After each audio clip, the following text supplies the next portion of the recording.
Ժամանակակից արվեստի թանգարանում բացվել է նկարիչ Հայկ Մեսրոպյանի ապակի աշխատանքների ցուցահանդեսը։ Նկարները պատված ապակու մի քանի շերտերով։ Տարբեր նյութերով աշխատող նկարիչը ցուցահանդեսի համար ընտրել է ապակին, քանի որ վստահ է, միայն ապակին է հնարավորություն տալիս ճիշտ արտահայտելու իր վերաբերմունքը շատ հարազատ անձնավորության նկատմամբ։ Հայկն ավելի քան 100 ցուցահանդեսի է մասնակցել, այդ թվում անհատական։ Ասում է, արվեստանոցի մթնոլորտն այլ է, իսկ նոր պատերը միշտ ստուգողական են։ Հայկը վստահ է, որ իր աշխատանքները, եթե նույնիսկ անհրապույր ու կիսական սենյակում լինեին, միևնույն է, նույն արձագանքն էին գտնելու, որովհետև ստեղծված են հոգու նոր պլարերի վրա։ Ցուցահանդեսի գլխավոր կերպարը հարսիկն է տարբեր դրսևորումներով։ Կինը որպես հարսիկ, ընդմիշտ հարսիկ։ Բոլորը նույն հարսիկն է,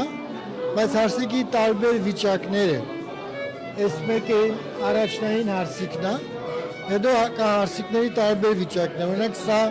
կոկետ հարսիկն է։ Այդ հարսիկների կարգավիճակ չէ, իրավիճակը ինքը ոնց է փոխվում, հա։ Հարսիկը պետք է լինի զինվոր, հարսիկը պետք է լինի հարսիկ, հարսիկը պետք է լինի ստեղծագործող։